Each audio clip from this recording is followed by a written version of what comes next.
What's up, viewers, subscribers, and agents alike? This your boy, Luciferian Press, coming at y'all once again. Hopefully, everybody's doing well. Welcome back to my channel. Hopefully, you're enjoying the content. Hopefully, you're getting the knowledge, and basically, you're doing your research, you're doing your due diligence. And for the adherents and the students who actually watch my content, hopefully, you're not just sitting here just looking at this as entertainment. Hopefully, you're doing your due diligence, you're studying, and you're making it forward in your progress. You're making it forward in your processing and your procedures. If you're watching this video around children, I ask for the immediate vicinity to please remove children from your immediate presence because my videos are not for children. As I always say, time and time again, my videos are for adults and for adults only. Now, before I proceed, I always have to say something to these particular entities who like to come into my comment section.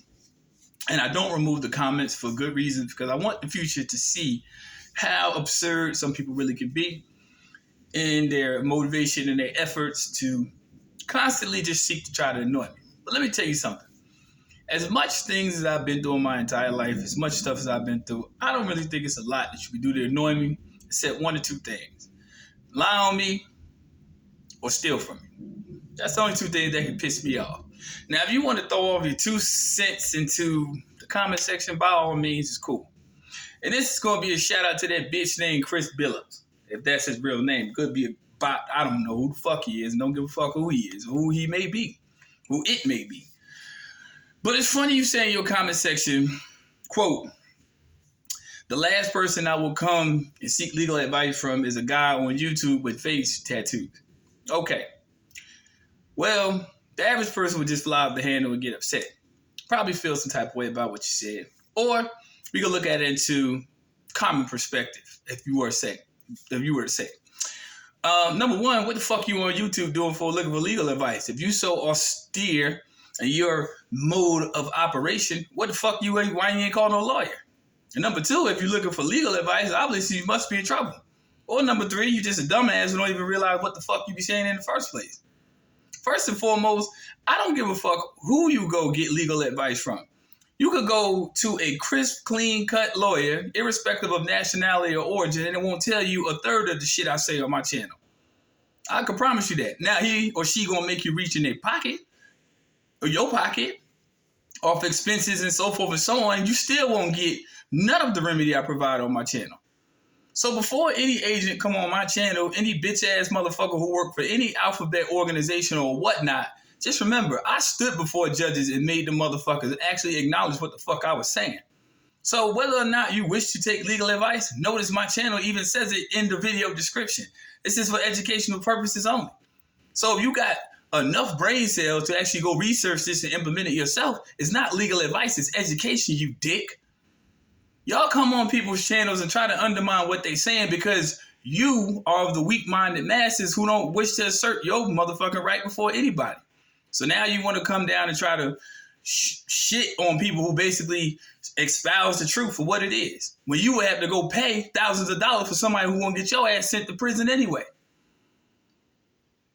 That's my point. So when y'all come in here and try to come in people's comment sections, just be mindful about what you say. Just don't say shit at all. If you don't like what we have to say in regards to our functionality and what we few people like to do, and we know for a fact that we can read, and we have comprehensive skills, and we're autodidactic, which means self-taught, might need a thesaurus for that one, you know what I'm saying? But it's the truth. Yeah, this is what's going to happen. This is not legal advice. This is education. I tell people all the time, take it or leave it. End of discussion. I'm not putting out classes. I'm not a lawyer. I don't work for no bitch-ass agency. No, I don't. I work for one station and one station only, my own. And the information I do give is not based upon conjecture or bias. It's about my experience I bring to my YouTube channel. So sit your bitch ass down and shut the fuck up. Because agents ain't welcome on my channel. Even though you're going to come, keep your motherfucking shit to yourself, bitch. Anyway. On to a more positive note, to the people who have been listening and paying attention and actually understanding that basically what I'm saying in regards to a lot of my uploads are about asserting yourself in an otherwise lying-ass society full of fraud and full of tricks. Yes, And our job in regards to reciprocity within this is that for me giving my energy and my effort into this channel is for you to take the information, fuck how it's packaged, the information that's given and actually apply it to your situation. You see what I'm saying? See, I don't give a fuck about, that whole situation where it comes prepackaged, whatever. It is what it is. But you have to understand the world is elusive when it comes to appearance. A lot of people didn't even want to subscribe to my channel based on my name and my name alone. That's fine. You have the right to do that. But that doesn't change who the fuck I am. One thing I'm for sure and two things for certain, I know who I am and I know my station. And if you are on this channel and you found this channel and you seek truth, congratulations. You made it to a place where it's going to be raw and uncut. Now, I'm not monetized by YouTube. I'm not sponsored by no agency, nor have I ever worked for one. This is all freelance media. So people, if you watch this channel, been watching it for years, support the channel. It don't matter what you give, what you donate. It doesn't matter. Because I'm still going to keep doing what I'm doing, but this is for people who really want it. This ain't for everybody. And the truth isn't for everybody. A lot of these motherfuckers are doomed to repeat this karmic cycle that they experience on this plane. Because first off, their unwillingness to change. You see what I'm saying? See, on a spiritual level, when you understand what redemption is, you have to change shit about yourself. And that's one thing that this narcissistic society has imbued within a lot of these lame brain, cynical motherfuckers that's out here in society. They don't want to change nothing about themselves. They will complain about the system, complain about everything, but won't do a motherfucking thing for themselves. Straight up. Won't do nothing. So if you're going to sit and complain, or you're going to sit here and point fingers, this ain't for you. This type of information ain't for you. This type of knowledge ain't for you. You know what I'm saying? Because the truth is not for cowards. So let's go ahead and let's talk about executing our trust. Without further ado, let's get into the lesson of the video. Okay, now before I told people about, UCC 1308, and the reason why I'm expounding upon the UCC code is because there's a lot of codes in the UCC 1, but all of them do not apply, particularly in the instance. Now, it's good if you study it. It's good if you research it. I'm going to keep it real. You're not going to memorize it all. Don't even try.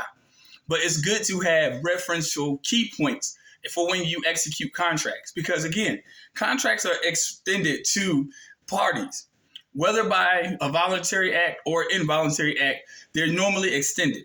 Written or unwritten, expressed or implied. Either or. But irrespective of what the contract is, each contract is given with the express reserve to indeed pass on a liability. Majority of contracts that are written up, except for the rare exceptions of those between two living souls. The ones that are extended on behalf of corporations are all about extending a liability to the party in which signs. Now, when I was telling people about UCC 1308, in and of itself, you can enforce the UCC 1 on the face of a contract, but it's important for you to know what it means, and it's important for you to know that you endorse that contract as a creditor. Okay, as a secure party creditor, which is why I emphasize so many times why you yourself should not put yourself as the debtor on the form. Now, I know this may be hard for a lot of people to stomach, but if you understand, whenever you're filing a UCC 1, the debtor should never go in the place of the person who wishes to assign themselves as a secure party creditor. In other words, you yourself as a natural person should be the secure party creditor. The debtors are the entities who are responsible for the public debt. If you are not responsible for the public debt, or your mama named you United States of America, then you're fucked up in your logistics and how you assess your form. You cannot enforce the UCC 1 unless you're a secure party creditor, because that law strictly applies to that specific code section provision. If you do not file a UCC 1 correctly, you are still operating under statutory law. You are still looked at as a person. You are still looked at as an entity, an ens legis fiction. Now, all these definitions you can look up. You can look these up yourself, and you can assess them yourself, okay? For the educative connotation of this. This is not advice. This is education. Look them up yourself. So when we talk about recourse, we're talking about securing ourselves. So if we ever come to a material fact that we say, I don't relatively agree with this contract. I don't agree with this contract based upon the notion that it doesn't have my best interest at heart. I don't agree with this contract because things have became known at a later date that this would happen, that would happen. I will be treated as a fiction. I will be treated as corporation. I will be treated as a property. I will be treated as something else other than what I am made naturally to be. That is recourse. Now, let's read a legal definition of recourse before people think that I'm just ranting with my own personal bias for them bitch-ass agents in the back. Here we go. Recourse. Recourse appears in UCC at section 1-103.6, which says, the code is complementary to the common law, which remains in force except where it's displayed by the code. A statute should be construed in harmony with common law, unless there is a clear legislative intent to abrogate the common law. UCC 1-103.6. This is the argument that you're supposed to use in court. The code recognizes the common law. If it did not recognize the common law, the government would have to admit the United States is bankrupt and completely owned by its creditors, but they never do. They only implement bylaws and statutes that coincide with the public regulation of contracts that are liens and debt to the registrants, i.e. the population, to finance these expenses, i.e. known as the national debt. Don't take my word for it, look it up. But it's not expedient to admit this. Just said that. The code was written to entirely override the common law, therefore you have made a sufficient, timely, and explicit reservation of your rights pursuant to UCC 1308. You can insist that the statutes be construed in harmony with the common law. If the charge is a traffic ticket, let's just say hypothetically speaking, you may demand that the court produce the injured person who has filed a verified complaint. For example, if you were charged with failure to buckle your seatbelt, you may ask the court who was injured as a result of your failure to buckle up. However, if the judge won't listen to you, if he or she will just move ahead with the case, you will want to read to him or her the last sentence of UCC 1-103.6, which states the code cannot be read to preclude a common law action. UCC 1-103.6. Tell the judge, Your Honor, I could sue you under the common law for violating my rights under the UCC. I have a remedy under UCC to reserve my rights under the common law. I have exercised my remedy, so you must construe this statute in harmony with the common law. To be in harmony with the common law, you must bring forth the damaged party, which in many civil cases, there isn't one. Civil cases are normally construed mainly in most instances of a claim, which, if you look at the legal definition of claim, is legally synonymous with lien, which is the security interest in the outcome of a judicial proceeding. So if you're a secure party creditor and you have a lien against all of the things that are associated with your hypothecated identified property, i.e. your straw man transmitted utility entity, then therefore no actions can be taken against you in the common law except when there is an injured party. Proven fact. It's better to use a rubber stamp, which I always tell people to invest in. Please get you some. Won't hurt you. They are less than $20 a piece in most instances unless you want to customize them yourself. Different story, but it's best to use a rubber stamp because this demonstrates you have previously reserved your rights. The simple fact it takes several days or a week to order and get a stamp shows that you have reserved your rights prior to signing the document. Now, this comes from Anderson Uniform Commercial Code Lawyers Cooperative Publishing Company, not Lord Luciferian Prince's 7.7 channel on YouTube for the dickhead in the back. If the judge insists on proceeding with the case, act confused and ask this question. Let me see if I understand, Your Honor. Has this court made a legal determination that the sections of 1308 and 1-103 under the UCC, which is the system of law you are operating under, are not valid before this court? This is asking a question, people. This is not asserting yourself or trying to tell the judge to do his or her job. Ask as many questions as you have to.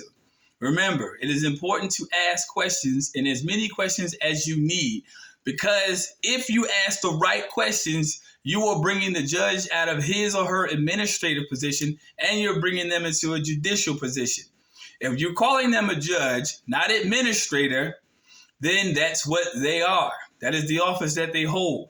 That is the title that they hold. So it is best for you to ask the proper questions to remove them from the administration of contractual commercial law and bring them into judiciary law for the best outcome of the equity in your case. for the dickhead in the back.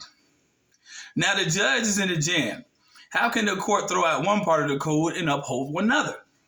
If he or she answers yes, then you say, I put this court on notice that I am appealing your legal determination. Of course, the higher court will uphold the code on appeal. The judge knows this, so you have boxed him into a corner. Now, before I proceed, I would like to just say this. These are important factors to know when you're coming out of a slave, slumber, mental state of passive obedience and stepping into the realm of sovereignty, stepping into the realm of your self-determination and focusing on your well-being in regards to your commercial endeavors. Because I don't care what you do or how you do it. Everything in this world outside of your private domain is business. And this is the reason why social media has no problem invading your private space, making it seem like harmless recording whenever you're enjoying yourself doing regular family things. But in reality, it's nothing more than spying and surveillance. And that's in less than 17 minutes. So, people, business is the central point of the argument all the way down the line through my channel. Irrespective of what maybe people may believe, yes, there have been some inputs and outputs from different sources, which are not mine, but anything that has my face or my voice on it, yes, it has to do with business, it has to do with commercial activity, and it has to do with the like of what we call life and reality. However, reality is not real in court. It is all pretended. They will even tell you a fiction is something that is not real. So, even though the fiction has no semblance to anything real, one thing we can agree on is that it does have real results. If you would like to contact me for any other reason or any other intents and purposes, I do provide services, consultations, whatever the case may be. I am a very busy person in my own personal life, so if I don't contact you immediately, 90% of the time I'll get back to you within 24 to 48 hours, tops. I check my emails every morning. I send responses out. Normally, people don't respond back. It is what it is. You're busy too. It's all about business, right? So with that being said, I leave my information in all my videos. You'll see it pop up. It is what it is. If you don't find it, for some odd reason you don't know how to find it, please leave a comment. I'll be sure to respond back to your comments. It is what it is, people. This is Recourse, and this is how you keep yourself safe from the quote-unquote beast economic system, which chooses to use you as a sort of a revenue base, which you have the right to do. Your own right is to tell them to fuck off. Or you can just do what agents do and keep sucking glizzy. And for those of you who know what it is, you know what it is. So, with that being said, peace, light, love. Agent, get the fuck up out of my class. Nobody asked y'all to be here. But you're here, though, and you're still watching. It is what it is. But just tell me I'm wrong with what I'm saying. You can't. All you can do is watch, grope, and moan. Bitch. See y'all soon. Take care.